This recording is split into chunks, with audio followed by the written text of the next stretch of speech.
I like your necklace, by the way. Thanks. All right, we're live on Facebook and YouTube, and now we're going live, and we're live on Instagram. Wow, that was cool this time.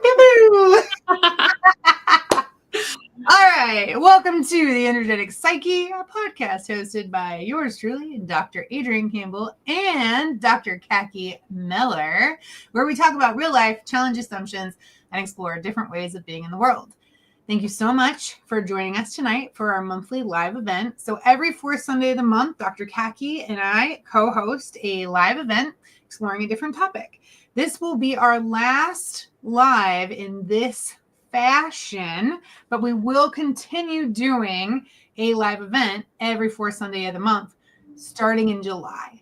Our hope really is that we can move into conversation, answer some questions, both from each other and our community. So we hope that you will engage with us. Please feel free to ask any questions at any point in time. I check the comments here and there. We'll do our best to answer them as they come up. And if you're interested in our next event coming up in July, our switch, it will be registration required and on Zoom, so better interaction. Sign up for my newsletter on energeticpsyche.com or write either of us, and we'll make sure that we have your email on the list. Okay, but for tonight's show, we are going to be talking about creating a daily practice. What is it? How do we do it? What does it look like? Et cetera, et cetera. So thank you so much for joining us. Thank you, everyone, for tuning in. And thank you, Dr. Adrian, for having me back. I'm really excited to get to be with the community today and wrap up this chapter. And I'm really looking forward to transitioning into our next chapter, which we'll talk about a little bit more later. Yes. I know, I am too. Is it bad that I'm like, I want to talk about it now? But no, we will. We're going to talk about it closer to the end. So if you're interested in what's next, make sure to hang around. Absolutely. Mm-hmm. Okay, so as usual, I'm kind of structured and have a layout, right? So talking about creating a daily practice, there's a lot of different ways that this can be construed, a lot of different definitions. Depending on what crowd you run in. I think the most common when people think of daily wellness practice is like, meditation and prayer and yoga and drinking your water and all of that, which absolutely can definitely be part of a daily practice. But I think there are also so many other things that you can do. It just depends on what's going on in your life, right? So why don't we start with what is wellness? Ooh. Right? Yeah. Such a beautifully subjective term.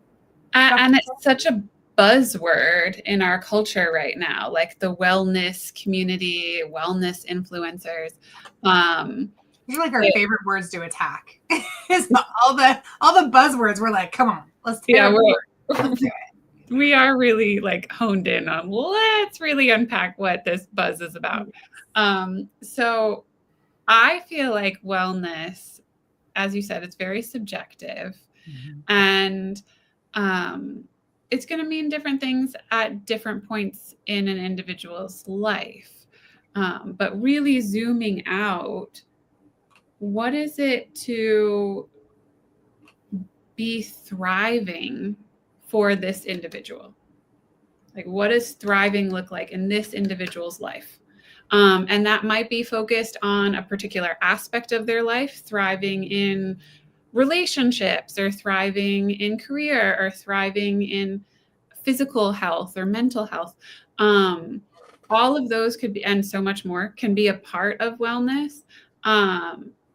But I really like to look at it through the lens of how are we supporting our natural right to thrive in this life. Yeah, absolutely. And I think so, like picking up on part of what you mentioned is like that holistic perspective, right? So it's not just like our physical wellness. It's not just our mental or emotional wellness, but looking at our overall wellness, holistic as in whole, the whole being, taking everything into account. I mean, you could physiologically, physically have a super high level of wellness and mentally or emotionally be falling apart, right? Yes. Or spiritually, soul level. I mean, Yes. how many times I was just having this conversation about how I really probably should be vegan again because it makes my body feel good. But my soul will be so sad because I'm Italian and I want bread and I want cheese. Like, it makes my heart happy, not the physiological heart, right? But like Yes. my image heart, my soul heart. Yes. So it's about balancing all those different components and realizing that everyone might have a little bit different idea, but like I said, we're creating clarity for this conversation. And I'll even say for my work, and I think you're in alignment with this, when we talk about wellness, it's the whole being. Yes, right? Absolutely. And looking at, like you mentioned, thriving, and I, take that into like a little bit bigger definition, which is living a life that's meaningful. That's beautiful. Right? Yeah. Like that for me is thriving, because I think sometimes, like, especially because that's even becoming a buzzword, right? And there's nothing wrong with buzzwords, but the damage there is that we take this word so far away from its original meaning, and people start applying it to different things, and thriving being attributed to like post-traumatic growth or coming out of trauma and all that kind of stuff. But really, thriving can literally be just like living your best life, which, see, even that, I'm like, hang on, let's bring it back. I want to be clear that like, you don't have to be conquering the world to be thriving. You don't have to be a boss babe, right? And owning a company to be thriving. You could literally like have the simplest life and like maybe feed some chickens in the backyard and like see your friends and read your books and just be cozy. And like, that's fucking thriving. Like if you are happy, fulfilled, you're leading a meaningful life to you, then you're there. Like you're good. Yeah. I would even say it in slightly different words. To me, thriving is really living your life. Not being passive and letting things happen and not, going through the motions, being on autopilot or doing what others or even what you think you should be doing, but really living. Like what's awakening that spark in you? What's feeding that spark in you? What's making you feel really here and engaged with this moment and with this being and this soul and this life that you get to live this one time? Like that to me is thriving. Like, and that can be as simple as like pausing and taking a breath and looking at the sunset. Like that could be a moment of thriving in your day. It doesn't mean that you have to be a freaking multimillionaire in order to accomplish thrive. You don't accomplish thriving. It's right? That's the thing. Damn, we're so American. We keep like, anyway, but yes, it's like ingrained in our culture, right? That things have to be goals. It has to be something you reach, something you get to. And oftentimes it's a letting go that allows us to find where we need to be. Totally. So yeah. Okay, cool. Nailed it. So if that's wellness, right? So if that's wellness, what contributes to our wellness? Because when we talk about a wellness practice, right, those are things that we're putting in place to help us be more well and less, and I would say also suffer less dis-ease. D-I-S, what's the line? Dash. Ease, right? So living a life that is not full of dis-ease or lack of ease. And so to figure out what those practices are, it's important to figure out what actually contributes to our level of wellness, right? And then where can we put in, where do we have control within that? I'm just going to pause right now too and just tell everyone I'm dog sitting right now. So if you hear a little weird dog noises, it's because they're still like, figuring out how to be friends. So that's what the weird noise is on in the background. It's just what it is. It's dog mom life and dog auntie life. Yeah. Okay. So what contributes to our wellness? I would just start by saying like everything we consume. And I've seen more and more of this in like my social media feeds. So I know people are talking about it. It's not just food, right? Food contributes to our physiological wellness. And you can even go a step further because food, depending on where it was sourced and how much you're paying attention to that, can also impact your spiritual wellness, right? Your energetic wellness. But also what we consume as far as like media, social media, watching TV, the conversations we allow ourselves to partake in or even be near and around, because you don't have to directly interact with something for it to be something that you're consuming, right? Yeah. The people you hang out with, the environment that you live in. And when I say that, it could be literally like the type of home you live in, how messy, clean, blah, blah, blah it is. But then also like legit the dampness in the air, the temperature, like all of those things impact us. And each of us are different and have different needs, right? What else would we say impacts our level of wellness from your perspective? Yeah, I think one of the, as you're speaking, one of the things that's coming up is our ability to be honest with ourselves, compassionately honest with ourselves, about where we are. And we live in a society where we have very busy lives, and sometimes there's not time or bandwidth to just pause and check in and see, well, what actually have I done to support my wellness recently? Or is this media that I'm consuming nourishing me or depleting me? Or how am I being affected by the music that I listen to? Or like, I just hung out with these friends and now I'm exhausted. So like having that time and capacity to really be honest with where we are and recognize when maybe we are being challenged in different areas of our wellness, or something maybe isn't serving us in a way that maybe we didn't even realize it wasn't serving us before. Or maybe it used to and now it doesn't.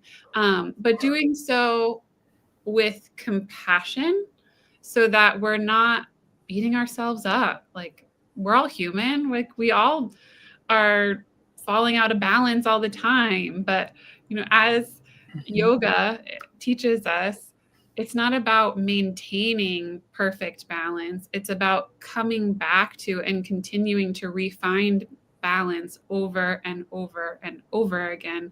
That builds that strength and clarity within us. Absolutely. And I think it's really important when you're first starting, especially to raise your level of awareness, because most of us, to be honest, run around the world completely unconscious. We're just not paying attention.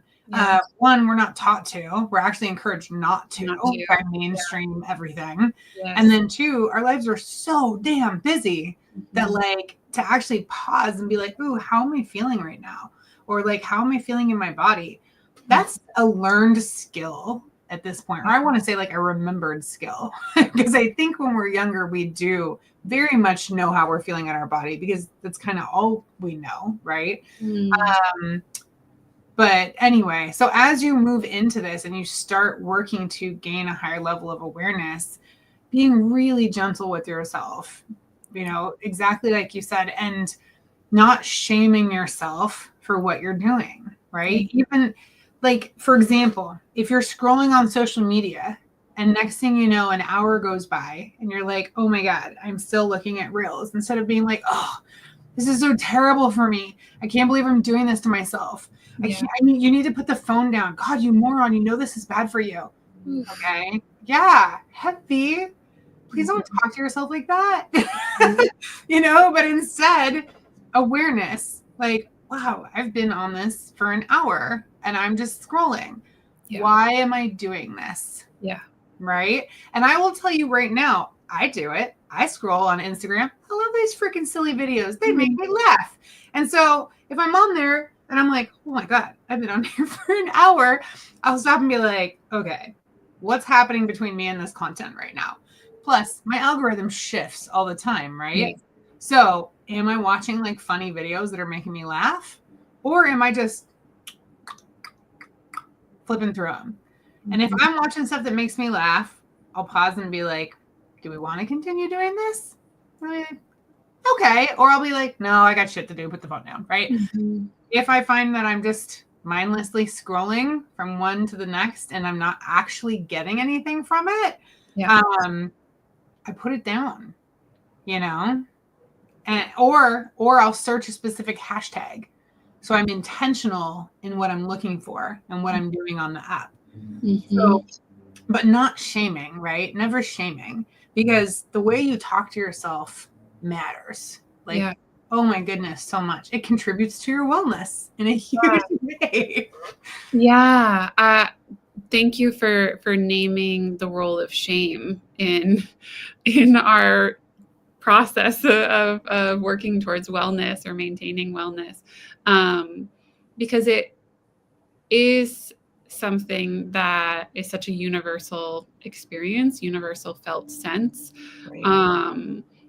Where it's very easy, especially depending on the environments that we've grown up in, where if you didn't do XYZ, maybe there was shame or some kind of reprimand or punishment for not doing those things. And that can become internalized by a very young state. And so when that shame comes up for scrolling for however long, whatever it may be, if we start shaming ourselves about the shame, we actually reinforce the original behavior that we're trying to avoid. Because, if you're overwhelmed and you are just trying to look for an outlet where you don't have to think, so that's what's driving you to go onto Instagram, that might be a completely unconscious process,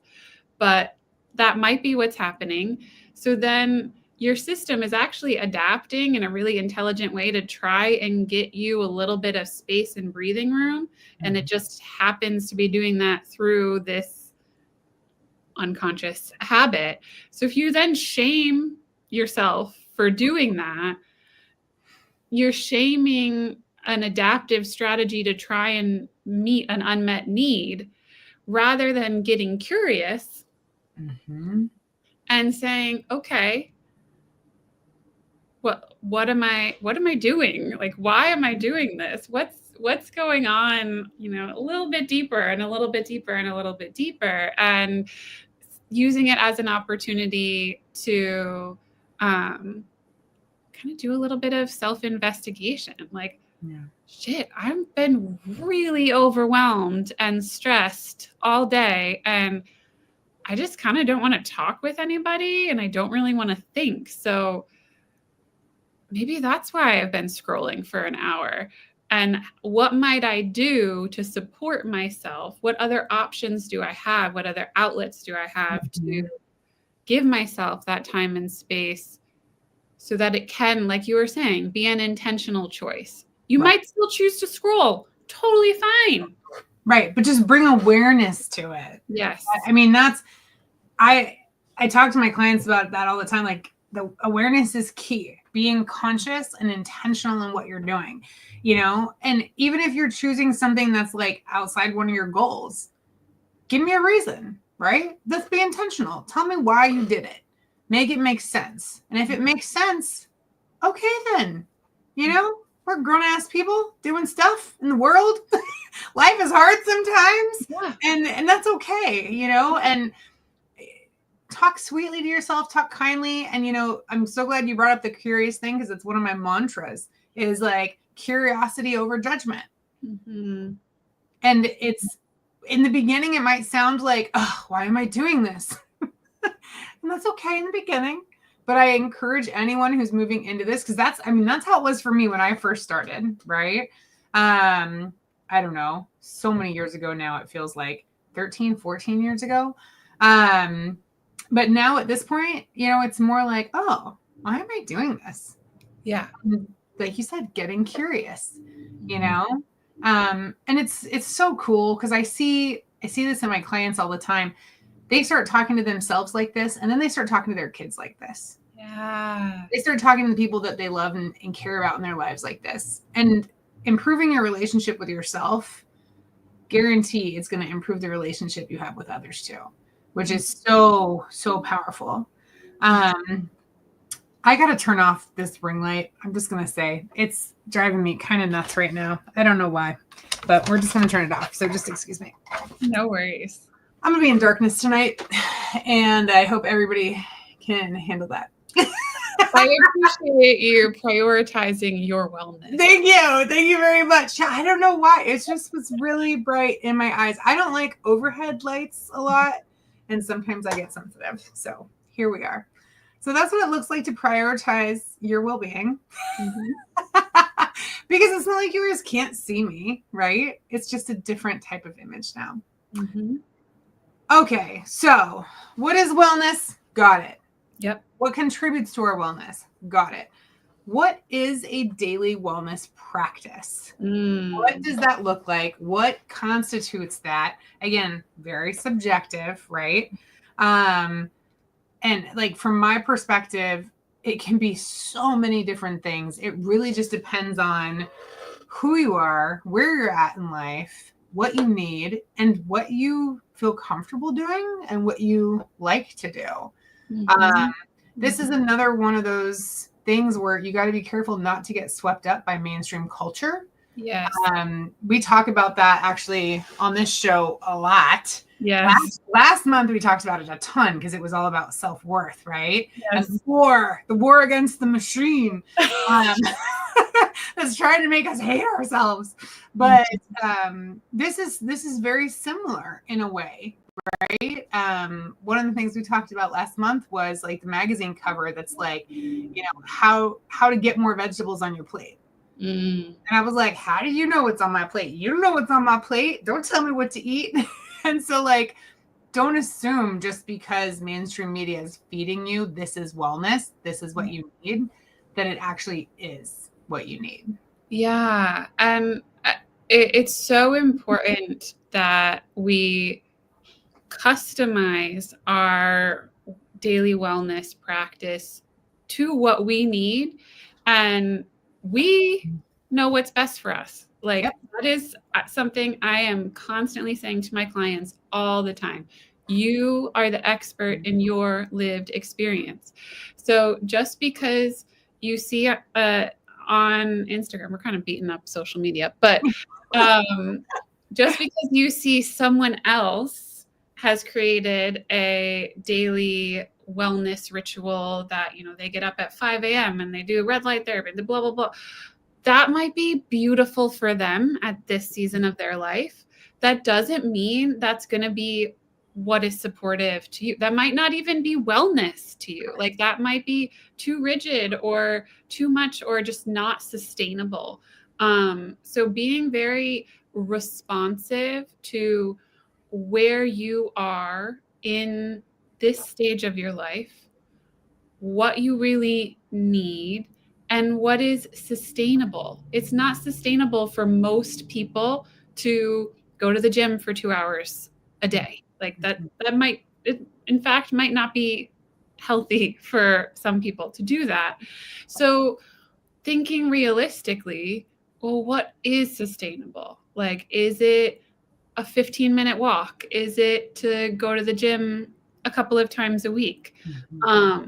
What are you actually realistically going to do? Because setting yourself up for success is a really important part of a daily wellness practice. Yeah, absolutely. And at different times in your life, more or less might be available to you as well. And, you know, something that you and I talked about earlier is we don't always have 2 hours in our day to do these wellness activities, if you will. And so like one of the things I work with clients on all the time is how can we weave this stuff into things you're already doing so that you're not adding more stress to your life, but you're finding ways to make it work within a structure that already exists, you know? And like my personal practice has shifted and changed so much in the last, I would say I've probably had like an active, intentional practice for 13 years, 12 years. Honestly, it's like when I started practicing Reiki is what really like kicked it into intentional. I've always like gone to the gym and tried to eat healthy and all of that, but I wasn't intentionally paying attention to my needs and then doing things intentionally to take care of them. Right. So anyway, but since then it really has shifted and changed as different stuff has come up in my life, or like I've learned a new practice, right? Like maybe I remember when I first found singing bowls and I was completely enamored because they're magic. And like you can meditate with them, right? So I added singing bowls to my practice for a little while. And I would just spend like, you know, depending on the day and how much time I had, 5 to 20 minutes playing music on a bowl and then just meditating with the sound. And then that was no longer something that I wanted as part of my practice. Either I just wasn't interested or I found something else. And it's okay to shift your practice around, you know, like the most important part, kind of like we were talking about, is intentionality and awareness. And the more you pay attention, the more you'll realize that like you're not the same person you were 3 years ago, 5 years ago, 10 or years 6 months ago. Yeah, seriously. And so you're in shit, man, day to day. Yeah. Day to day. And so some people like a really rigid practice, and there's nothing wrong with that because for some people, the rigidity of the practice actually creates structure, which is another form of wellness practice that's helpful, right? I am the complete opposite. And I know we're all shocked, but like me and structure are not best friends because I'm basically walking chaos.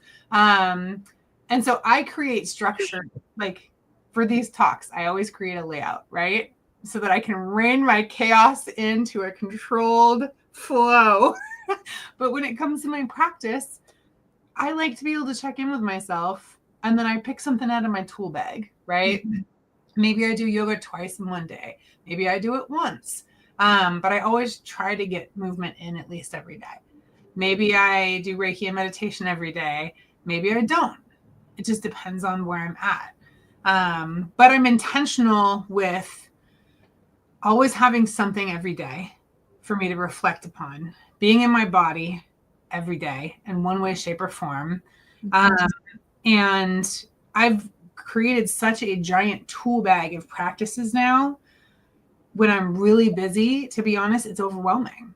And so at those points in my life, I do narrow it down and become more structured because that structure, like I mentioned, supports me because I'm too overwhelmed to be like, oh, well, what kind of meditation do I want to do today? I don't want to make any more decisions. Right. All this shit going on. Fatigue, yeah. Yeah. So sometimes the set practice is nice.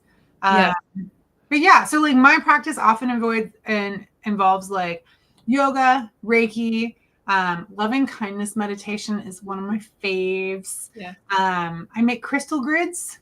I sit and charge crystals and talk to crystals and place them around my house. Sometimes it's literally just walking around my house and giving different objects Reiki and spreading the love around. Spending time outside in nature with my dogs is part of my practice. Journaling and writing 100% because I got to process all the crazy shit that's going up in here and in a way that doesn't need to be productive. It's very important for me. It just needs to come out and be seen. Art is another one of my processes, whether it's pottery or sewing or painting or scribbling. Let me think, what else? Cooking. I love to cook, not just eating, but cooking is part of my wellness practice. Dancing in the living room, the car, wherever, But yeah. What about you? What kind of practices do you employ? I'm just so loving hearing you talk and your self-awareness of what works for you. And it made me so curious. This is kind of a rabbit hole. I'm going to resist falling down too far, but 90 minutes, do it. It reminds me of, I was talking about tailoring your practice to you. And as we were talking, I was just thinking of Myers-Briggs type. Yes. Personality types. And I'm curious, would you be willing to share what yours? Yeah, I'll share. Yeah. For sure. I'm an ENFP. Yes, the P is what I was hearing for sure. And the N too. The N is like big picture, like not detailed. When I did my Myers-Briggs and looked at my life, oh my God, I had such a sigh of relief. And like, I've done Myers-Briggs like 5 times. But when I became a facilitator and I went to like the big instructor course, they go way in depth on stuff. Right, yeah. And so like when I do it with my clients, it's always like stress oriented. Like, this is why you feel stress in this environment, in these areas, and blah, blah, blah. But like, I am a big picture, chaotic person. So like when I have to work in details, like, I don't know, at a nuclear power plant, which I worked in for years. So many years, yeah. Oh my God, so many years. There's going to be stress because I am being bent into shapes that like I don't belong in. So yeah. What about you? Do you know your Myers-Briggs? Yes. I am a EI, like it's like goes back and forth depending on my when I've taken it, but an EINFJ. And the judging versus perceiving, like it really helped me so much, both to understand myself, but also to understand just how different people move through the world when I learned the differences there. Because like, as someone who is more in the judging, it's not like judgmental judging, it's more like being discerning and really wanting everything to be organized, like really like things. It's how you orient to the external world. Yes. Right? So like super planner, super organizer. Like if the plan changes, it's very uncomfortable for me. And yet we do so well, at least from my perspective. Yeah, no, we totally do. But it's just so funny because when you were describing, like, I do not like like the structure doesn't work for me unless I'm in this very particular type of environment with this going on. And it's just so funny because it was reminding me of one of my dear friends, and just like some of the differences and how like I really want that structure, like, and not having that structure, it like is sometimes when I can get into trouble with my own wellness, is I'll like fall out of routine, and then it's like can be really hard to get back on routine. Versus like I have so much compassion for folks of all different kinds now, because recognizing when that structure that works so well for me is actually getting in the way for someone else. Like it's just such a tangible example of how wellness is not universal. It really is so personal, and it's such a individual journey of figuring out what works for you and what you really need in this season of your life, or this day. I'll tell you. So I've taught Myers-Briggs to like large groups, like corporate groups, leadership, small business, whatever. But like some of my, I want to say most meaningful from my end anyway, is when I've taught or given Myers-Briggs assessments to couples or families, right? And like, it just helps them really fully understand where so much of their conflict is coming from. It's not because this is like natural inclinations for behavior. It's not because someone's an asshole. Right. Right. And like understanding that, like, if you are different on one area of this personality, that like you're just naturally going to have issues in that area that you have to plan for and like be ready for, you know? And it's just, it's so beautiful and such a lovely way to help people understand each other, I think. Yes. Yeah. Absolutely. Yeah. So I was really hearing your perceiving part. I see you. And in like engineering fields, the large majority of folks are J type. And it's one of the reasons that I've gotten so good at creating structure and detail, is because like me working with them would stress them out so terribly. But then on the opposite end, I always felt like they didn't trust me, or like, you know, they were wanting things from me that I like were really difficult for me to come up with. I always felt like they were trying to make me give answers before I was ready to communicate. So it's interesting for sure. But yeah. But this, I mean, it matters. Like, and you know, like when we talk about like how you make decisions around your wellness, the Myers-Briggs is another one of those frameworks to help you understand you and your life and your needs. It helps you create awareness and identify the areas that are not getting the support they need. Yeah. And if you want to learn more about Myers-Briggs, Dr. Adrian, just I give assessments. It's one of my favorite things. And there's information on my website. Your practice. I digress. Yes, I digress. Tell about it. So my practice has also changed so much over the years, and ebbs and flows depending on what I have going on. In preparation for today's chat, I spent a lot of the day kind of thinking and participating in some of my own wellness practices. I broke out some art supplies for the first time in a long time, and I created some art just for the sake of what I wanted to do. And I played with different symbols and mantras, and what really has supported me and feel supportive of my wellness. Did a lot of cleaning because I'm definitely, my wellness is reflected by my living environment, and is very affected by my living environment. So did a deep clean, and I love having things in their place. I do too, believe it or not. Huh? I said I do too, believe it or not. No, I believe it for sure.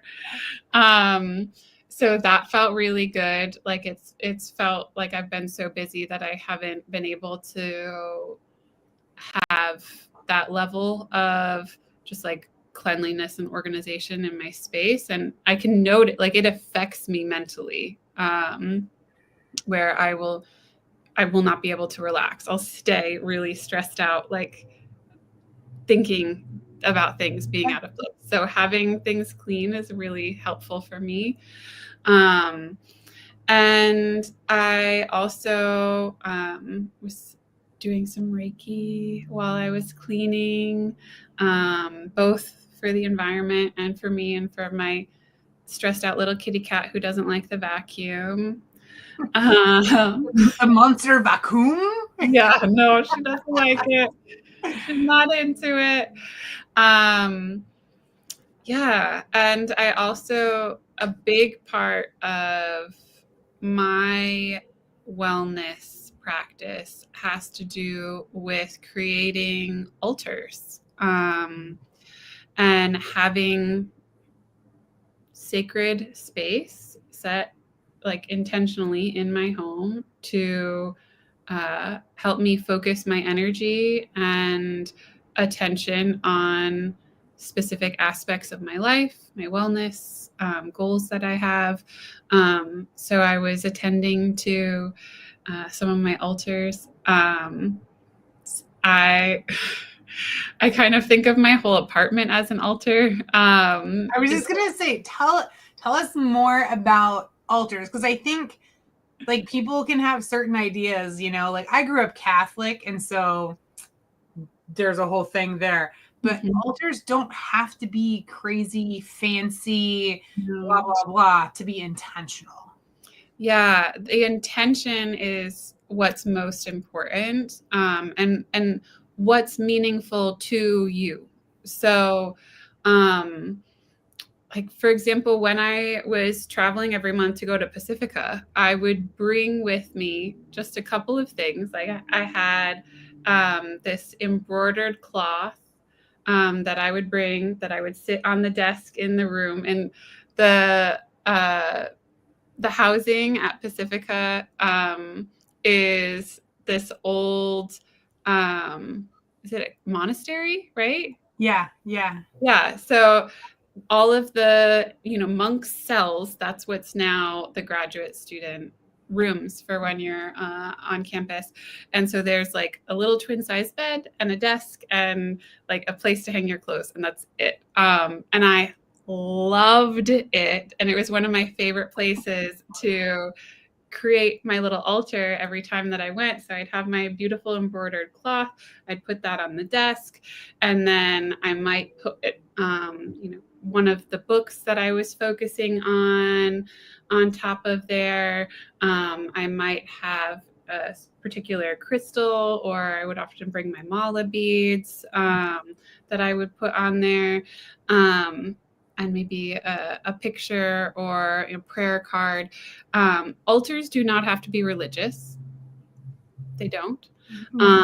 And they don't have to, as you said, be super fancy. It's really about what resonates for you, and what do you hold sacred or want to make sacred through this process. Like I have one altar to the earth element that has little jam jars. There's a little tiny one with some of the earth from the Pacifica campus, and there's another one with some earth from a family farm, and then there's a few little statues that to me symbolize the earth element, and support me in feeling grounded and here on this world, on this earth, in this life.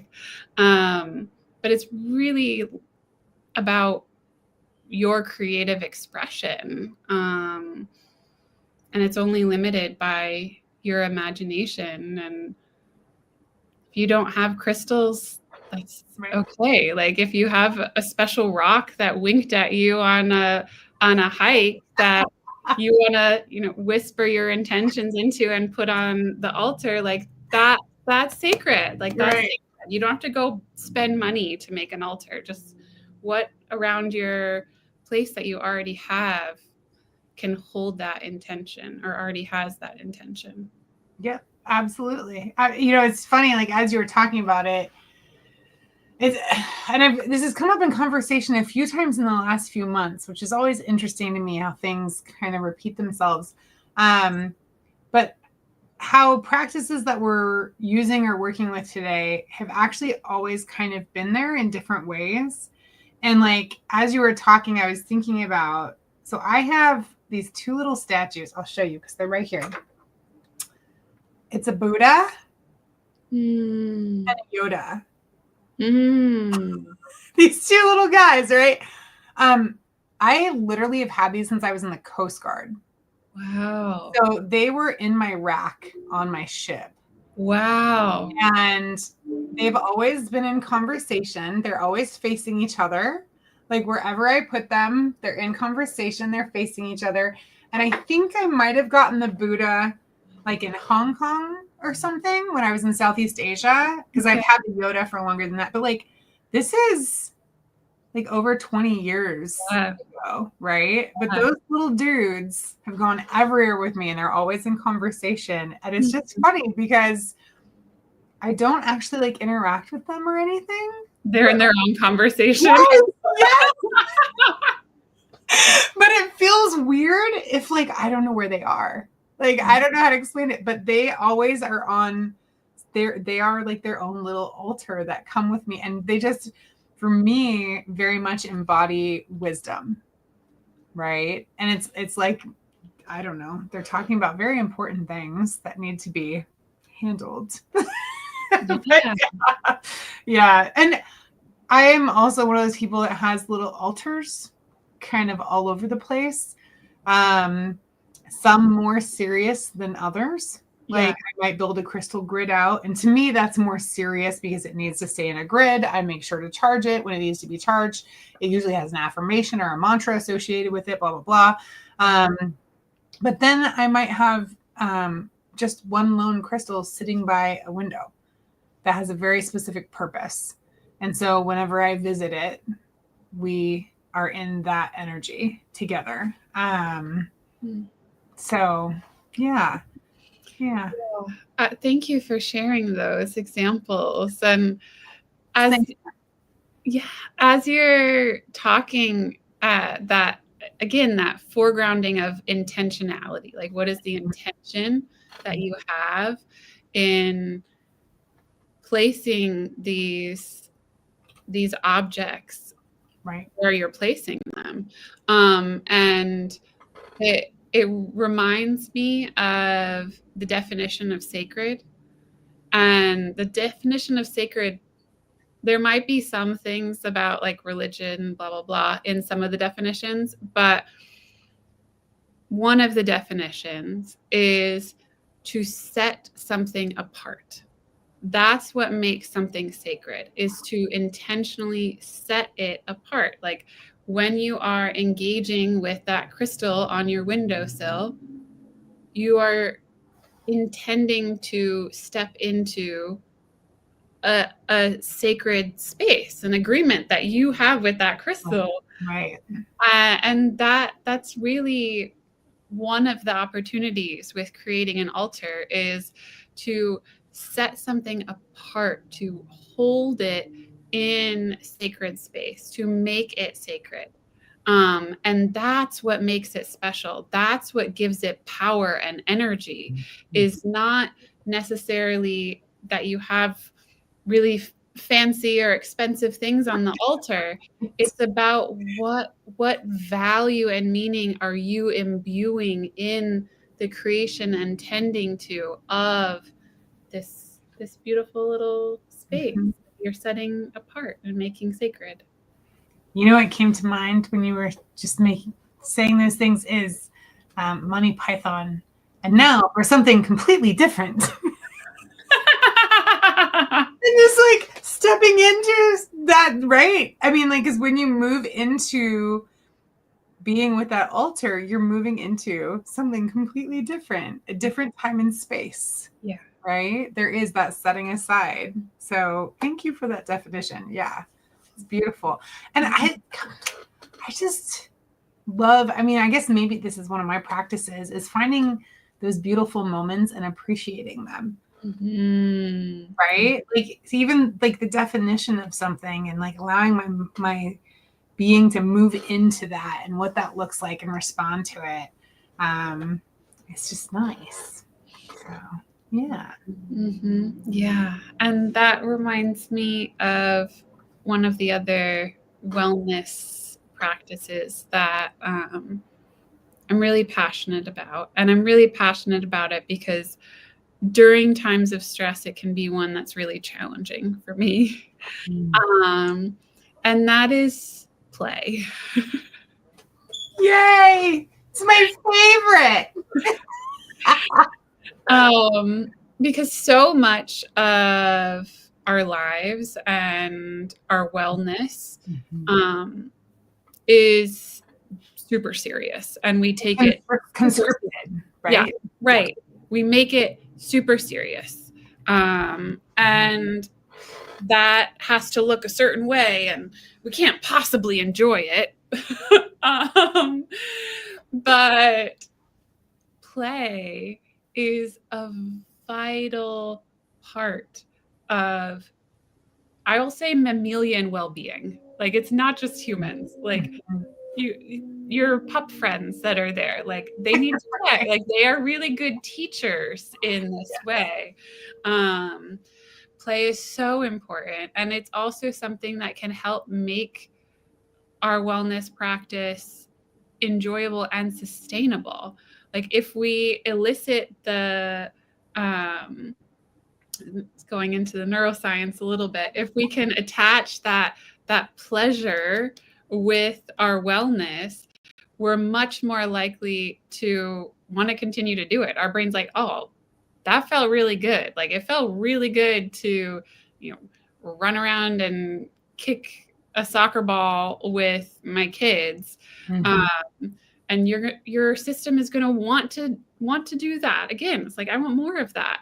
And not everyone loves, I don't know, like running 5 miles a day. Maybe some do. I have a good example. I hate walking. I seriously fucking hate walking. Yes, I have 2 dogs and I don't like walking. I like to hike. Which I can hike on a flat trail and it still feels like hiking and not walking. It makes no sense, but just go with me. But like, my sister will go to the gym and she's like, let's walk on the treadmill. And I'm like, I don't want to do it. So I'm the lady that dances on the treadmill at the gym.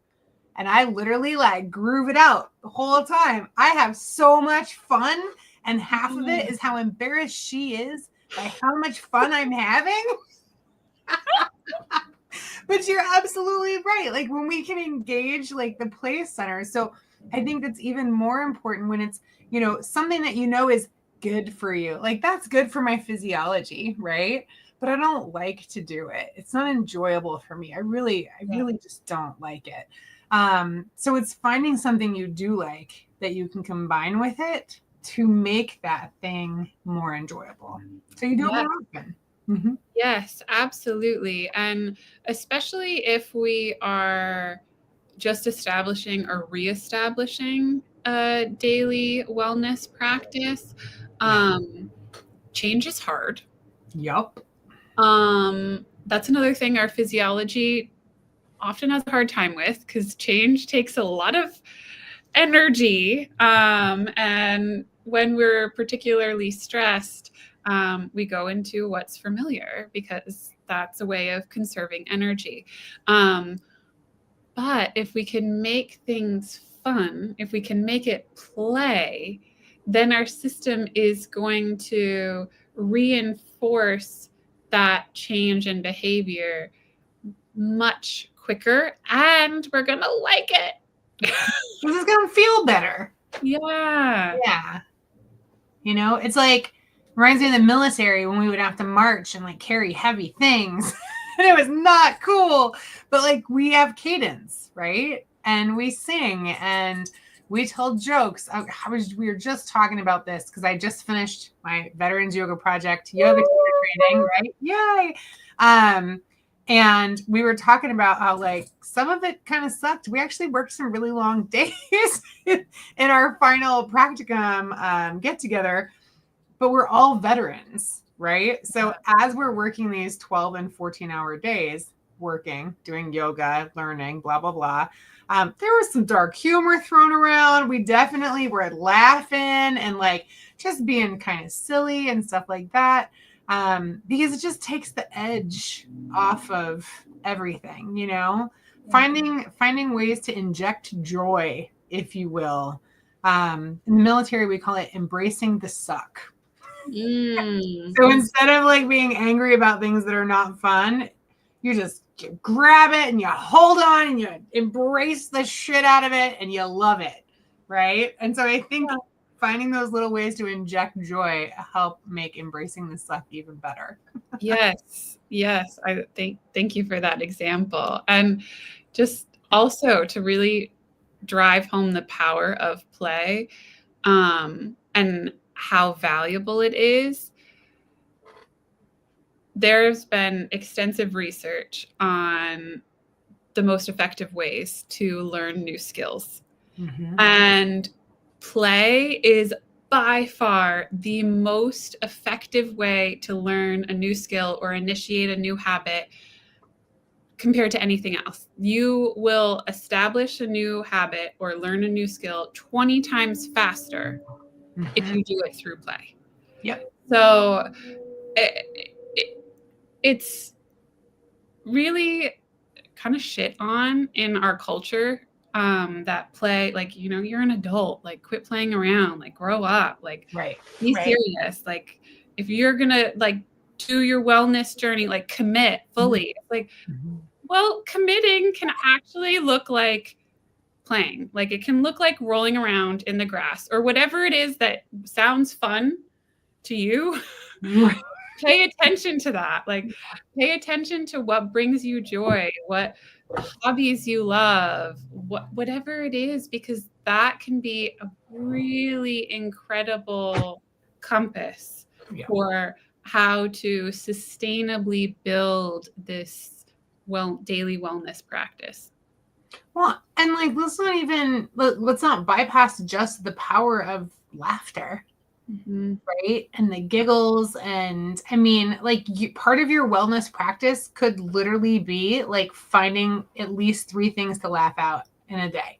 Yeah. Like if you've ever seen any kind of video recording of a little kid laughing or a baby laughing. Yes. Oh my God. It like absolutely kills me. It's just the best ever, right? Like just unbridled joy at like learning something new or doing something new.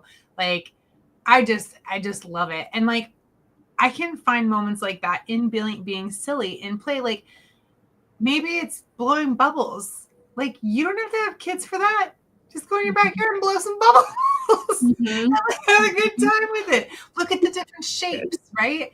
But I mean, there's such a letting go that's required, but I think that's part of the beauty in adding it to like a wellness practice. Yes. It's like you have to take off your serious hat and allow yourself to be silly, to be goofy. Yes. Yes. Yeah. I love that. It reminds me, my nieces and nephew have really gotten into telling jokes, and particularly knock jokes or jokes. And my eldest niece was just like ripping off these really great jokes at the dinner table a few months ago. And her younger sister still kind of like learning like what is a joke, and like she just kind of knows that you laugh at the end. And so she kept saying the same joke. It was so funny. Knock knock. Who's there? Horsey. Horsey who? Horsey with the flower in her hair. And she just thought it was the funniest thing. And so, of course, we're all hysterically laughing. And so she just keeps telling it over and over again because she just thinks it's the funniest thing. And that's how you get laughs. Yes. You tell that joke. And I'm crying laughing right now telling you that joke because it's so funny. But it's just like it just goes to show that like it's not about it being super clever or like it making sense. It just is like nourishing for the soul to get to laugh and be silly. Because not everything needs to have a point. Yeah. Not everything. With a flower in her hair. Like right. That's the point. It doesn't always have to be have a meaning to be meaningful. Right. So yeah, absolutely. Okay. I'm going to move us along. Are we ready? We're ready. Okay. So we talked about what is wellness, what contributes to it, what's a practice look like, right? And how do we create or support that? And then I guess really the next like question is how do we create one? And this is something new that I've been putting together. Anyone that's local to Columbia, Missouri, my new office is in Heart, Body, and Soul I'll be moving in officially June 1st, and then I start teaching right away. Like I've built out my teaching schedule heavily for the remainder of 2025. So if you haven't seen it, go take a look. It's exciting. But on June, hang on, I'm gonna look at the calendar. June 14th, I'm doing a coffee and conversation on creating a daily practice, and then a workshop right afterwards. That's basically going to take tonight's talk and expand it into something that you can use. And then I will be offering a new 3-session package that basically does the same thing. I know it's very exciting because I don't know, you know me. The thing that I love the most is helping people. Yes. And I like when I can come up with something where I'm like, oh, this is going to help people. This is really going to help people. I get really stoked and I'm super excited. But yeah, so it has a few different steps, right? And the first one is always awareness. In everything we do, it's always awareness. And I think, depending on who you are, what your background is, what your beliefs are, how you create awareness can shift drastically. Like we already talked about one tonight, Myers-Briggs. Yeah. That literally could be a framework that you use to create awareness. And what we're talking about when it comes to awareness is what's going on in your life, right? And in terms of a wellness practice, what's going on in your life and what's working out and what's not.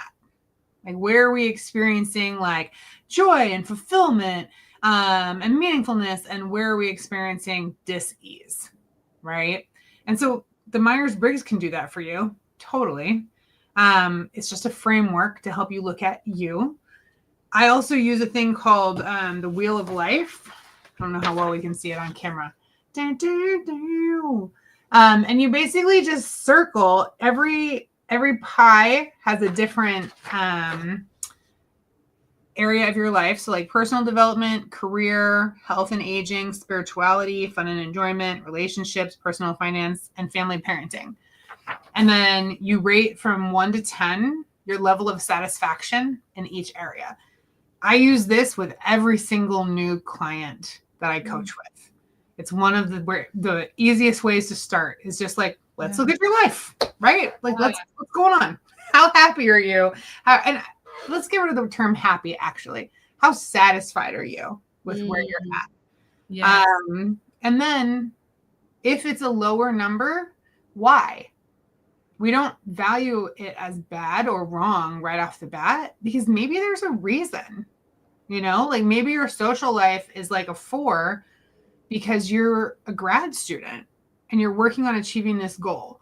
And so even though it's a low number, it makes sense for you right now. And that's okay. Right.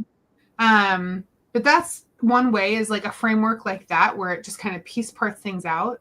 But you can also use the chakra system, and you can just go through from root to crown and just explore your life through that lens.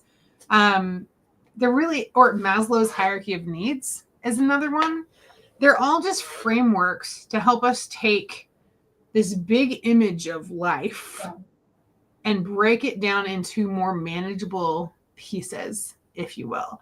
Yeah. Not that one is, Maslow's got a hierarchy. I don't know that I totally agree. But besides that, it's not that one is more important than the other. It really isn't. It's more just giving us a way to look at our entire human existence and then figure out where we want to be putting attention based on what comes up for us. Do you have any other ways that you create awareness?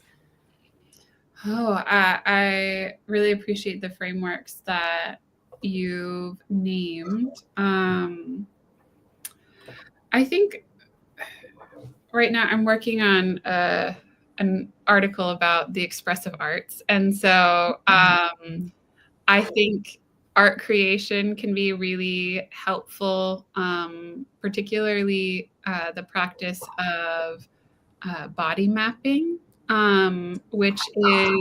I haven't done that in forever. It's so good. Tell us all about it. Body mapping is a expressive arts based practice and there's different forms. Traditionally, you get a huge roll of paper where you can lie down life size and have someone trace you in whatever position you feel exemplifies what you want to explore or your emotions in that moment. Sitting, standing, lying down, asana poses, like whatever resonates. And then you take that outline and you make art. Like it could be visual art, it could include poetry or lyrics. It could also, be three-dimensional, or it could involve creating a type of movement that goes along with the body map, the visible body map. And you can do partial body maps, like you could do your hand or like your foot or certain parts of your body if you don't have someone that can like fully trace you. But it can be really helpful to start to understand what's going on internally, where is their energy, what might need support, what might be asking for attention, and also what's going on externally, and maybe give you opportunity to creatively play with how you want to come into relationship, both with the internal and the external. So that's another fun framework or modality to play with. I love our dichotomy. Like I come in with like all this super logical, like boom, boom, boom, boom, boom stuff. And you're like, art. And I'm like, fuck yeah. This is why I was so glad I went to Pacifica, because it takes my engineer brain and it's like, like get free, right? Go get crazy. Because it reminds me of like, when I work with dreams or with clients where they are like, well, like I don't remember anything from my dreams. I don't have anything to work with. And I'm like, just draw colors or whatever image comes to mind. Like it doesn't have to even be like full sentences. You could like draw 10 different words that are all different, or like blah, blah, blah. And I think like you were talking about body mapping in art, we don't have to always start from like a fucking thing on a piece of paper, right? We don't always have to come from a system or whatever. We can go the opposite way and we can move into it from the softness of image, which isn't always soft, but the wildness, the chaotic nature of image, and put it down exactly how it feels, exactly how it shows up sensory wise, and then slowly, and I want to say that intentionally, slowly allow the meaning to emerge. Yes. Right? Because when you work with image, it's very different. You don't want to, I always come back to the idea of the nailing the butterfly to the board. Yeah. Right? Yeah. Will you explain that for folks? Yeah. So like image is wild and crazy and can mean, one image could mean a million different things depending on who you are, where you're at in that moment, that day, blah, blah, blah, blah, blah. And image is alive like a butterfly is alive. And so if we study a butterfly nailed to a board, we don't actually get the full image of butterfly, right? We get the image of butterfly nailed to the board. If you really want to study butterfly, you need to study butterfly in flight. Yep. And all the things that it does and all the places that it goes. And maybe it flits over here for a minute and chills. And then it goes over here and maybe over here, and how it twists and all of that. And that is butterfly. And so anytime we're working with image, we have to allow it to live and have life. And often the meaning comes slower, at least in my experience in working with image versus words. And it can even be multifaceted, right? Like it doesn't have to be just one thing, which is why I think it's so powerful. And it can shift over time. But I mean, you can approach this type of stuff, creating awareness from a very non-linear place. And I would even say your chances of getting deep are even better if you move from this space, because you're coming from soul, you're coming from the unconscious. Yeah. And one of the other important things about body mapping and the expressive arts in general is it's not about artistic skill. Like, it is not about experience with art. It is not about, a certain level of education or any, like, none of that is necessary. It's really about the process of creation and getting to play. Like, it gets to be play, and it gets to be a opportunity to explore creatively and express from that really raw and authentic, real place. So when I say like making art, I'm not saying like paint the next Mona Lisa. I'm saying being able to express from that soul place and playing from there. So it can be a really interesting tool for folks, particularly if you are someone who is really logical, and really cerebral, and like those, like, I have a lot of clients that are just like incredibly intelligent and academic and like can intellectualize the shit out of anything. Like, this is a really great practice. It's great for everyone, but it's particularly good for those folks. And it might also be really challenging for those folks because it does sidestep the ego, and it circumvents a lot of those kind of rigid thinking patterns of trying to like figure it out too fast, kind of like what you were saying. It removes the boundaries, which require things to make sense. So it allows for a greater level of possibility and opportunity. Yeah. And because of that, because it is like you are stepping outside of the box of linear or logical thinking, you get so many more answers and different answers and unexpected answers. So it can be like, I encourage folks to play around. Yeah, absolutely. Yes. So creating awareness can happen in many different ways. And I also just want to say, like, it can happen over time. So like I mentioned, I'm going to be doing these sessions with people, right? And it's a 3-session package. The first session is creating awareness, where we're going to talk about like what's going on, what's your life look like, where are the problems, what do we want, where do we want to create change, blah, blah, blah, blah, blah. And then we have a second session where we create a practice, do exercises together, firm it up. And then the third session is to check in, see how things are going, check and adjust, right? Yeah. Now, it's a foundation. Really what I want to do is teach people the tools so that they can repeat the process on their own over and over and over. Because like I mentioned, my practice has shifted I don't know how many times, right? And we might come to a certain level of awareness with something that over time becomes deeper and deeper and deeper, right? And so your practice will shift based on that increased level of awareness as the awareness deepens. So give yourself time and space. And if you start doing something and then it's no longer working for you, fucking change it. Like, who cares? It's yours. You get to do what you want with it. Yep. It doesn't belong to anybody else. Yeah. Okay. And then the other thing, so once you kind of take a look at your life and like what's going on, what's working, what's not, we need to choose where we're going to put our energy and attention for the daily practice. Okay. Because like we're talking about being intentional, right?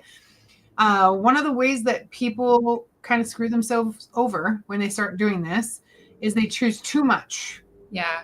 Whether it's too many areas to focus on or too many activities or too much time to devote to said activities. Yeah. It's easy to get real excited. Yeah. But that's not going to be helpful for you. So depending on what comes up, I always say choose 1 to 3. 1 is perfectly fine. 3 can be a lot. Yeah.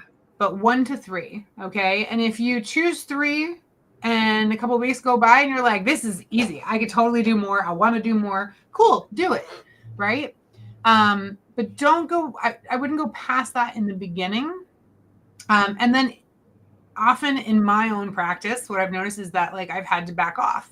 Let's say I get to a point where life is flowing, things are good. So I might have like a few different altars that I visit. I have like a couple different rituals that I'm doing. I'm doing yoga twice a day. I'm throwing in a meditation. I'm going to the gym. I'm playing with my dogs. And then things get complicated.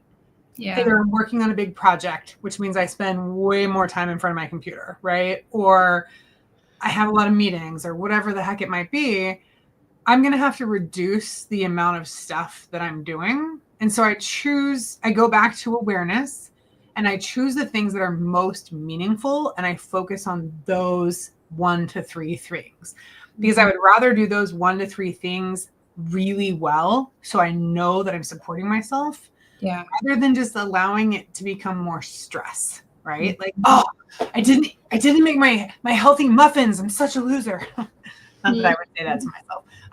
But, we don't want to add more stress. You have to be careful of that. So just choosing 1 to 3 areas to focus on and then getting clear about where you have power and control is another really important component because a lot of us are in situations that we don't control every aspect in, right? Like maybe you have a job and in this job, you sit next to somebody who has really low frequency energy.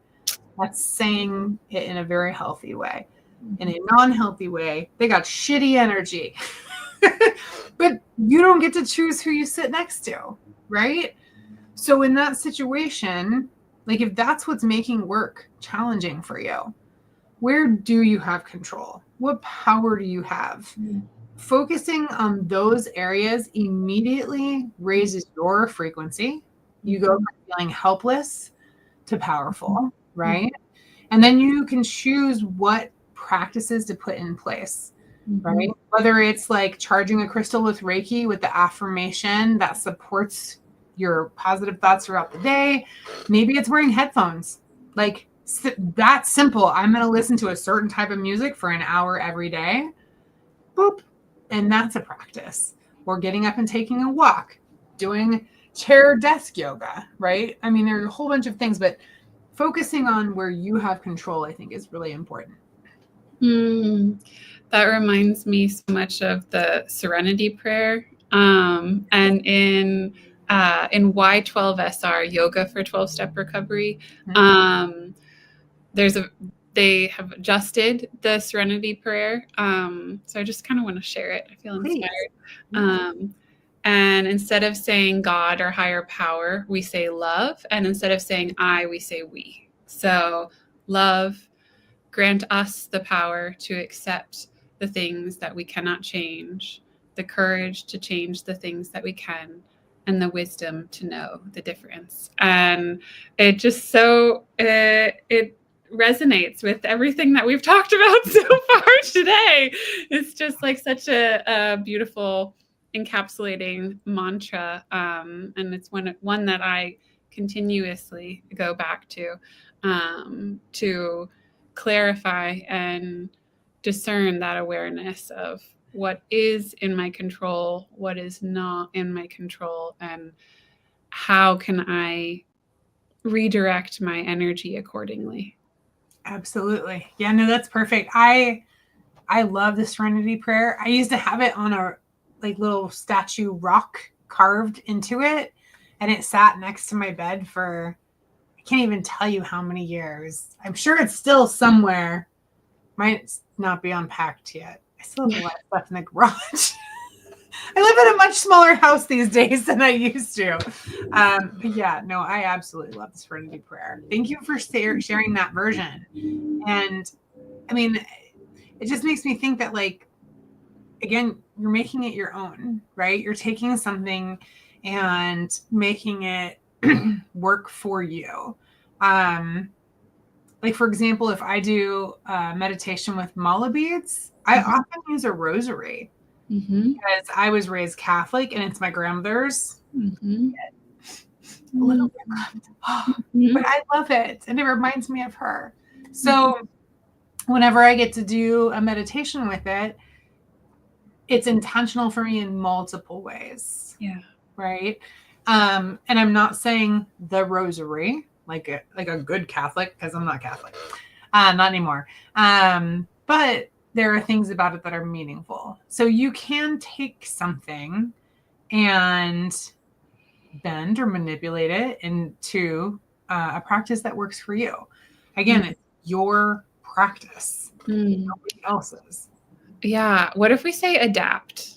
I like that. Thank you. Yeah.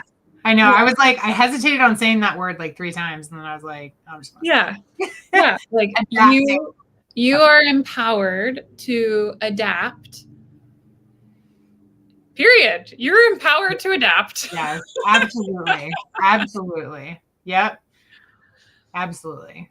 All right. So choosing 1 to 3 areas to focus on, and then figuring out where you have control.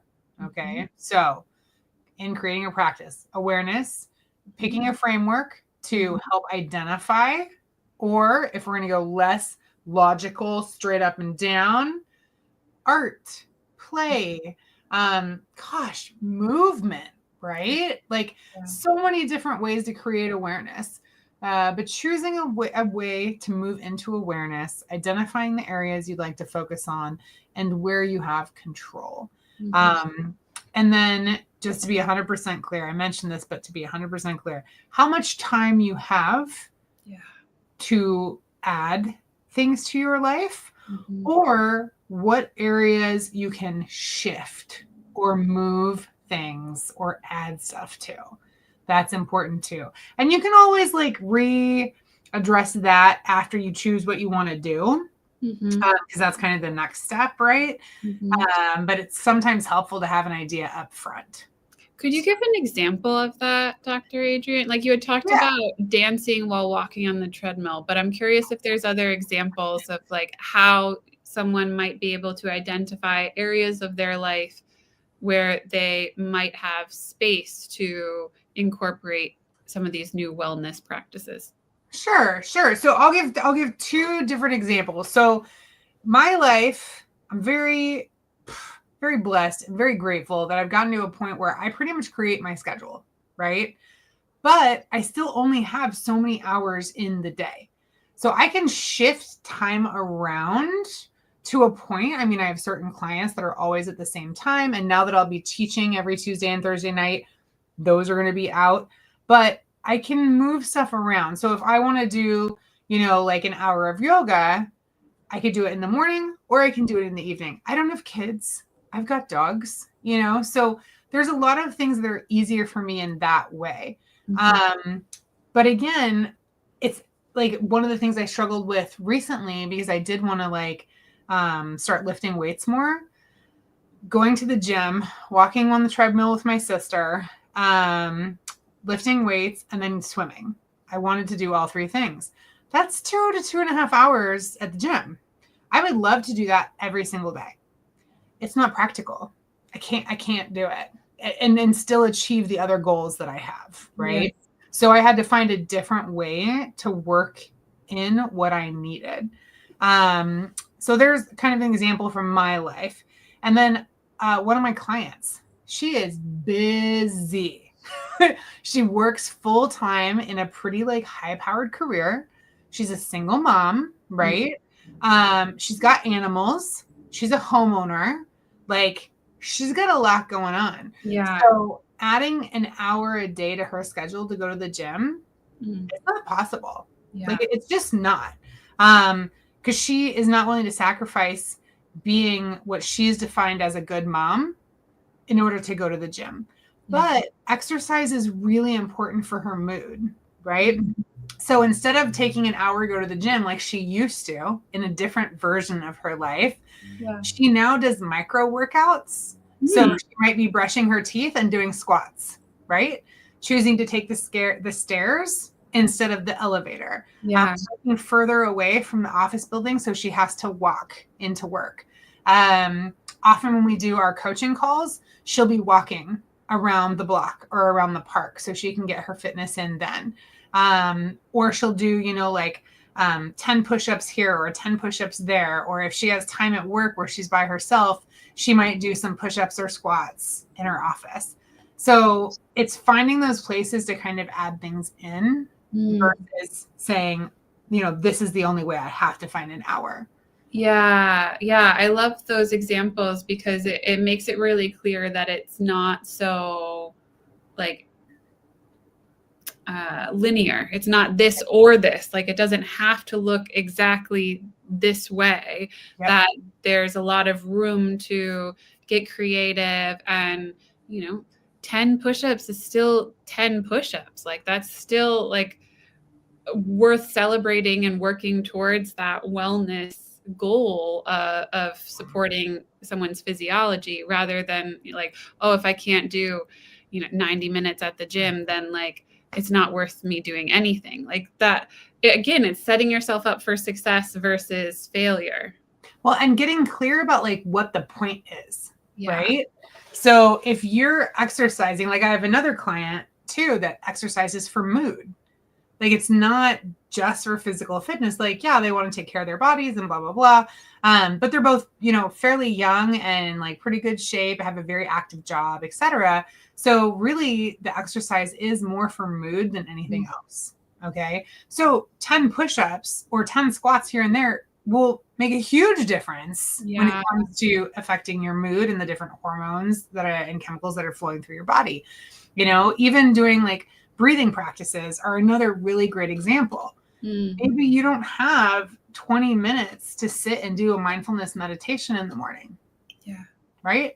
But do you have 5 minutes at the end of your lunch break to do some intentional breathing? 5 minutes of intentional breathing will lower your heart rate and activate your parasympathetic nervous system, which helps balance the central nervous system as a whole. 5 minutes.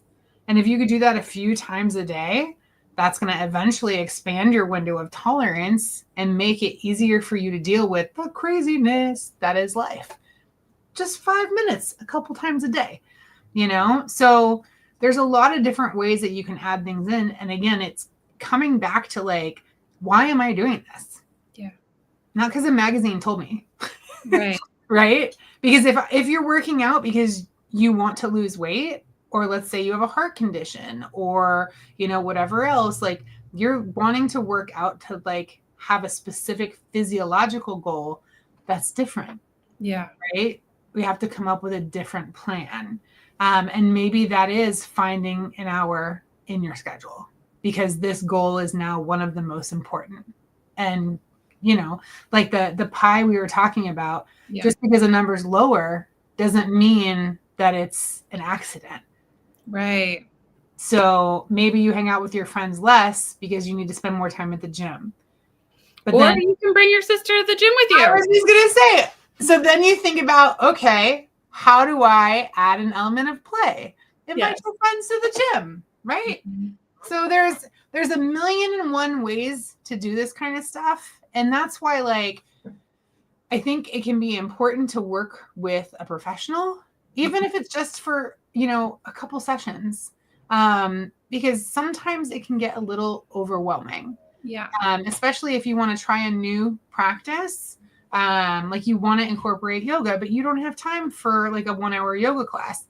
Like that's one of the things I'm really excited about, to be honest, now that I'm a yoga teacher, is creating short, personalized practices for people that they can do on their own at home, so that you can still get the benefits of yoga without having to drive to a studio, go to a class, blah, blah, blah. Even though I 100% support that because those are lovely. But yeah, so, there's a lot out there. And I guess it just connecting back to the intention of why you're doing it, I think is really important. I'm also really curious about how recognizing all that we're already doing, and having gratitude, because just all of those examples that you've shared, like the person that your client, like she's already doing the most, being a rock star, man, a good mom, like all of these things, and showing up for her work, for her kid, like in all of these ways. And now like celebrating, like, yeah, you're brushing your teeth. Also a really important part of wellness. Exactly. Like, even if you don't do the squats. Yeah. Good job. Yes. That's a huge deal. Like it's like, it might sound like I'm being flippant, but like, I've had depression. Like brushing your teeth can be really hard. Like, and so celebrating just what you're already doing and recognizing where you're already showing up and supporting your wellness and celebrating that is another important aspect of things to be aware of. Like, it's not just about changing, it's also about recognizing where you're already doing that. I would say like one of the most common things I see in the majority of my clients who are typically high performers, right? I'll say high performer, top performer, whatever. And I used to be the exact same way. So like, it's probably why they're my clients, is they 100% do not recognize how fucking amazing they are. And like how much they are doing on a absolute daily basis. Like it's incredible, right? And I mean, I have the same thing. Just a few weeks ago, I've just been feeling overwhelmed because I literally just like put together like 25 classes, posted them on Eventbrite, put them on Facebook, did all the art, blah, blah, blah, blah, blah, right? I'm also writing a book. I'm also finishing yoga teacher training. I'm also doing this XYZ 100 million, right? Yes. And I was talking to somebody and she's like, how are you doing? I said, yeah, I'm honestly feeling a little overwhelmed recently. And she's like, yeah, what are you up to? And I start like listing everything out. And I was like, holy shit. Like, no wonder I feel overwhelmed. Like, this makes so much sense. Right. But like a lot of people, like our world is so complex and chaotic. So like just to exist, not even to create, right? Or to add to, but just to exist takes so much daily effort. Like it's incredible. And it does, like brushing your teeth, taking a shower, getting up, going to work, driving in traffic, going to the grocery store. I mean, it is a lot. It really, truly is. Yeah. And so again, it's why you need to be so careful when you're adding things, right? And part of the awareness I don't think we talked about is being aware of what you are already doing. And is it contributing to your life? And if not, do we need to make shifts in that area too? Yeah, absolutely. And I love you naming how valuable having that like outside perspective is in working with a professional, whether it's therapist or coach or what have you. Nutritionist, a fitness coach, athletic coach, whoever. Guitar teacher. Someone who can hold that caring space and just help reflect back to you like, holy shit, like you're a rock star. Look at all that you're doing. Like it makes sense that you're overwhelmed and exhausted. Right. Look at all of this. Like just like see the things scrolling past that you're just like naming off, but all of that is a really big deal. And when you're in it, it's often you're in survival mode, you're in go mode, you're in like, I have to keep all of these plates in the air and spinning and they also are on fire. So like having someone else to be able to reflect that back to you and hold compassionate space is such a valuable framework, both in recognizing what you're already doing that's working and helping to create a plan to support where maybe you want things to work differently. Yeah. Yep. Absolutely. Absolutely. And I mean, think of it as, with risk of sounding cliche, think of it as an investment in yourself, because it absolutely is, right?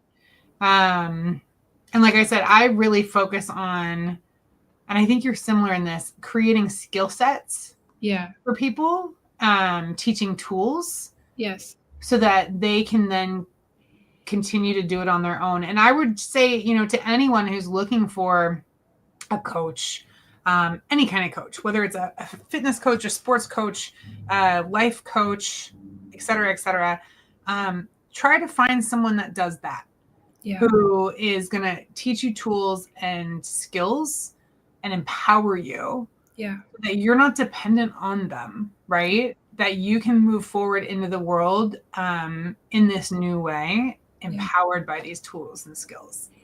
I think it's really important. And that really is like an investment in yourself. Absolutely. Yeah. And you can feel the difference with a practitioner who is maybe gatekeeping and just trying to keep you on the hook versus someone who, like, I am always trying to like put myself out of business. I don't want clients for life. All the time. Like, I want to help you to get in touch with your own somatic intelligence, like that soul wisdom. It's not me doing magic tricks that's helping you to heal.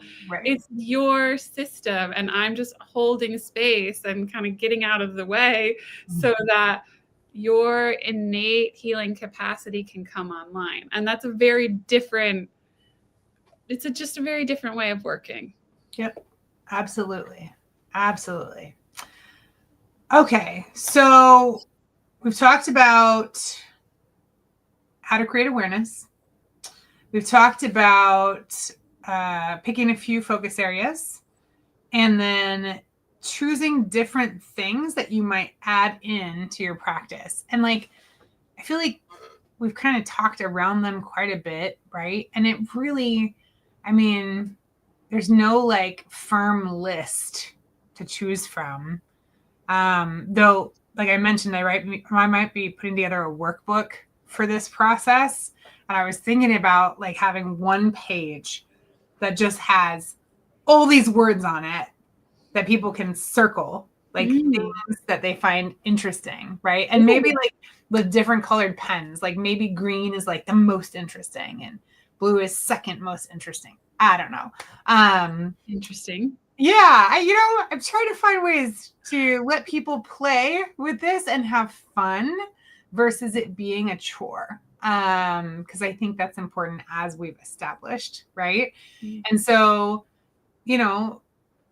I don't know. Do we need to list them back out again? I don't think so. But like Reiki, walking, drinking water, yoga, meditating, journaling. And I think something you and I talked about before we got on the call was even something as practical as like reviewing your receipts at the end of the day if finances are something that a focus area for you, right? Or the way you spend money. So just finding a way to reflect on your relationship with money once a day. That could be part of your daily practice. There's so many different ways that it could go and so many different things that could be added into it. And as I think we've already said a bunch of times, just encouraging freedom and flexibility as you put your practice together. And compassion. Please, absolutely. Please be compassionate with yourself. Like, especially that example of like reviewing your finances, like however it went that day, give yourself grace and allow that to inform your awareness rather than to feed judgment. Well, and also like taking action towards something doesn't necessarily require action. It could literally be just paying more attention to a specific area, right? So like where your attention goes, your energy flows. So maybe the focus area, you're like, you know what? I don't really know what's wrong. I just know I'm not feeling good about this. So maybe your daily practice item is just to that's how I talk about it. Put a different filter in your lens, right? The different filter over your glasses for the next week. And just view things through that lens and see what comes forward. That could be part of your daily practice. Yeah. You start looking for yellow cars, you'll see a lot of them. Exactly. Like one of the ones that I work with clients a lot and myself is that judgment versus curiosity, Yeah. Right? So just noticing, not even trying to change anything yet, but just noticing when we're judgmental towards ourselves, even not even anybody else. If you want to just look, when am I judgmental towards myself? And so much compassion, so much grace is necessary, right? Because what you don't want is, oh, Adrian, you're so stupid. Oh, look what you did, idiot. You just judged yourself. Like, we don't want that. So, but again, it doesn't always necessarily take action. Sometimes it's just paying more attention to one area. Beautifully said. Okay, cool. So once you get a practice built and you're like, this is what I want to do, I've decided that every morning I'm going to drink a full glass of water. I'm going to do a 20-minute yoga practice from this woman I found online who has a great yoga YouTube video. And those are the two things I'm going to do every day. And that's it. And that's beautiful, right? How do we make it stick? And how do we figure out if it's working or doing anything? So 21 days is kind of the magic number. It's magic from a neurological standpoint, because that's about how long it takes to create new neural pathways in the brain, which is what we need when we're creating new habits, right? To make things stick. It's also a magic number when it comes to the energetic body, because most shifts that take place energetically is 3 days for each of our 7 major chakras, mind, body, and soul. Okay. So any new habits you put into place or anything you're working on, I highly encourage you to try real hard to commit for 21 days and take notes. So I didn't say journal. I said take notes. I have a lot of clients that hate journaling, but I need you to write stuff down. So I'm always like, do a bullet list. I don't care. Draw me a smiley face, a sad face, a sideways face, however you want to notate it down, right? Or if you are a journaler, get crazy.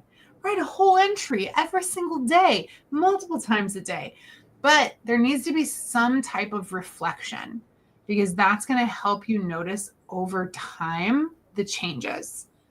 You're not going to just remember how you felt 14 days ago. No, you really won't. Like, it will shock you if you do keep this note, field notes, if we're going to be researchers about it. We're on an exploration. Yeah, you're free. If you reflect back, like, I do this a lot with my my students in university courses, and I'll have them. I say journal weekly, like when we're over the course of a semester learning mindfulness, and then at the end of the semester they go back through their journals and reflect, and they're like, I forgot that I had this challenge or that I liked this practice, and I had no idea. I'm like, well, that's why we journal, like, because now you have data that you can go back and you're the first, like, this is true because you wrote this down. Exactly. And wait until it's been 5 years, 10 years, right? Like, those are some of my favorites, is like reflecting back, because I journal with words. And I guess I draw pictures nowadays too, because, I've become a little more artsy fartsy. But looking back 5-10 years ago, it's incredible. Like, the shifts that have occurred. And like I said, where you put your attention is where your energy flows, right? 100% in on that. Like, and so just taking notes, writing down a statement, words of affirmation, having an image in your mind of what you want your life to be like, how you expect your day to go. It may not happen like overnight, but it will. I'm telling you. It's just perseverance. So anyhow, 21 days, try to stick with it. But if you get a week in, or even a few days in, and you're like, this is not working, and you realize that 20-minute yoga practice every morning is making you late for work. Yeah. Make a change. It's okay. The world is not going to fall apart because you're shifting something in your daily practice, right?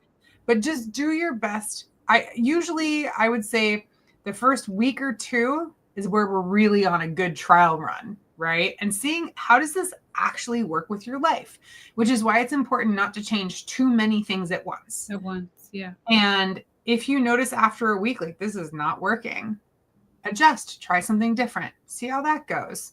Couple days in, is it not? Adjust, see how that goes. And then once you get into a groove that you feel is good for you, do that 21-day run.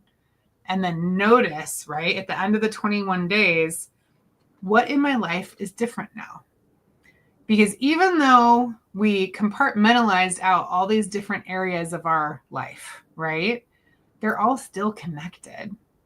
We're holistic. This is holistic, right? Mm-hmm. So you can't affect finances, for example, and expect everything else to stay the same. You can't change the way that you're interacting with spirit on a daily basis and expect it not to impact other things. It's going to, which is another reason that like journaling or taking notes is really important because it helps you see a progression. So at the end of that 21 days, going back to whatever framework you used to create that initial awareness and then look at it again. See what is different. And is this the practice that's going to continue to work for you moving forward? Yeah. Or do you want to shift something? Mm-hmm. Mm-hmm. Yeah. And it gets to be play. I just really want to underscore that. Like, even this reevaluation, like, it's all an experiment. It's all play. It's all information. There is no such thing as like fucking it up. Like, it is all information. Yeah. Yep. And you get to choose what you're going to do with that. Right? It's your life. It's your life to live. Mm-hmm. Yep. I mean, it's just crazy. We're so powerful and we forget this all the time. You know, like once you really realize and really sink in to the amount of power that you have, every single person in the whole wide world that's listening and watching this, you are so powerful, so absolutely powerful. It's incredible. We just forget and we give our power away all the time to other people and constructs and whatever the fuck else.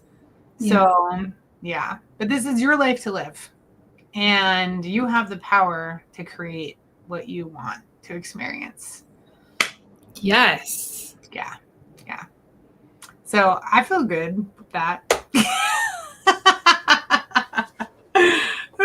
We got just about 10 minutes left. Did you have anything else that you wanted to add, Dr. Cacky? Well, if there is anyone who wants to share any of their own wellness practices that we did not touch on, you could drop them in the chat between now and the end of the show, and we'd be happy to share those out. Absolutely. Absolutely. And I guess we could use this time to talk about what we're going to be doing next. Yeah. Before we go into next. Oh, sure. I just want to thank you and the Energetic Psyche community, everyone who has listened to the podcast, tuned in, left a comment, like engaged with us. It has been such a joy and so much fun. Like, this has been play for me to get to be a part of this community for a year now. Yeah, right? Yeah. So Thank you. Thank you, Dr. Adrian, and everyone who's listening for supporting this exploration. And I've gotten so much out of it, and I hope that others have as well. Beautifully said. Beautifully said. And you're welcome. And thank you. Thank you for continuing to show up to my randomness, my chaos. Oh my gosh. Like when I had the idea at the end of last year and was like, hey, you just want to like hang out once a month? And you were like, Yes. Oh, there go the dogs. So yeah, absolutely. I'm so glad. It's been such a fun journey. So like I did, the weekly podcasts for all of last year, which looking back is kind of incredible. Really. And then we've been doing the monthly now for 5 months, started in January. And so what's next? We talked, for everyone listening and watching, we talked I think it was last month, and decided like what's really important for us in this is community engagement. Like I mentioned earlier, like I like to help people. It's kind of like my jam. And I'm sure, like I honestly am confident whoever needs to hear the stuff we say here or see these videos is going to, because that's how the universe works. But I would love more interaction. Both of us would. We chatted about it, and we wanted to provide that as a resource to our community. And so another thing that I was thinking about bringing back around the same time as our conversation was my healing attunements. So I have done these monthly healing attunements for, oh my gosh, like 10 years, right? Off and on.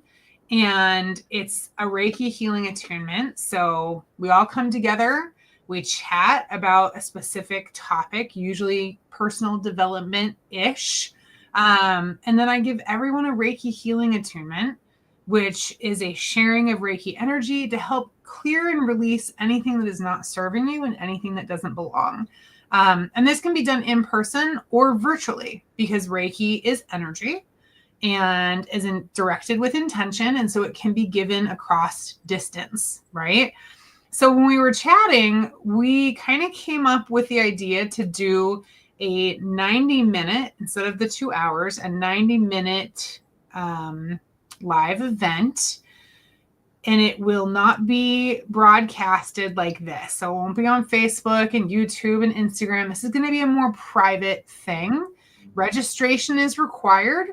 You will get a link to Zoom.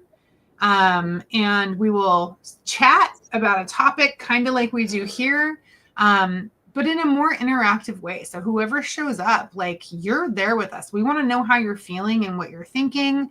And then we'll do at the end, we'll end it with a Reiki healing attunement. So everyone will get a nice Reiki cleanse. And it will be a suggested donation of $10. But all the money raised will go to a different charity or nonprofit every month. So we're still not going to make any money, but we're going to give it to someone who could use it, because the world can always use a little help, right? Yes. So this was our idea of how to create more direct, intentional community connection, continue to have these lovely conversations and give back. And then also like give back to the world at large. So we're pretty excited. Mm-hmm. Yeah, very excited. And obviously we really love talking to each other. And we would love for you to join us in this next iteration of the healing attunement, so that we can be in conversation in real time and you can ask questions, and we can explore things in a way that is applied and meaningful for you. And yeah, you get to hang out with us and have a good time. And we're really fun. I think we are. Right? Absolutely. So we're taking June off. I'm going to be at a conference in Chicago, and Cacky's busy. I'm going to be traveling. Yes. So we're both traveling. Yes. But July will be the first of these new types of events. Like I said, you will have to register. I don't have the event set up yet because I've just been really busy.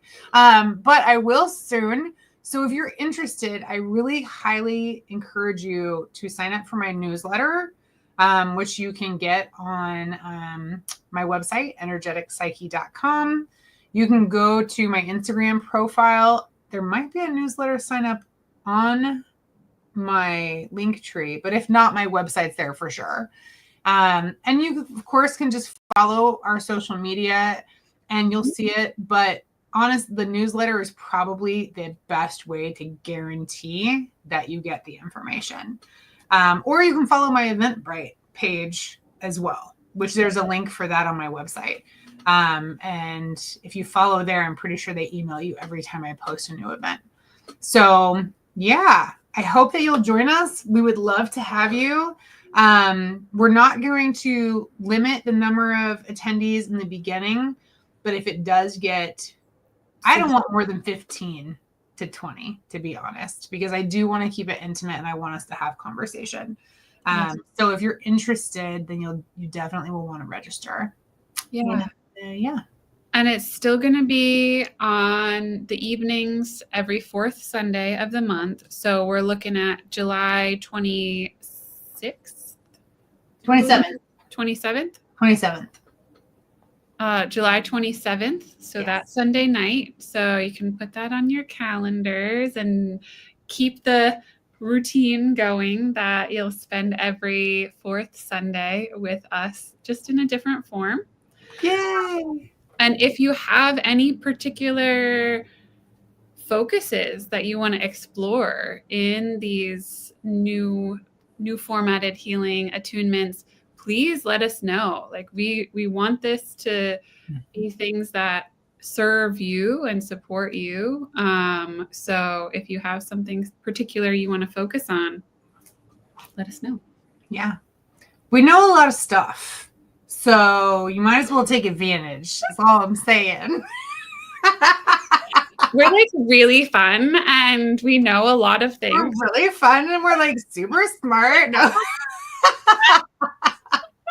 Oh my God. But in all seriousness, like she said, we are here for you. So if you are like, man, I wish they'd talk more about this, or, on one of their episodes, they talked about this, but they didn't speak about these details. Mm-hmm. Or if you have a question, just a general, I'm a human being and I have a question, shoot it to me in a message, shoot it to Cacky in a message. We'll make sure that it gets addressed in some way, shape, or form.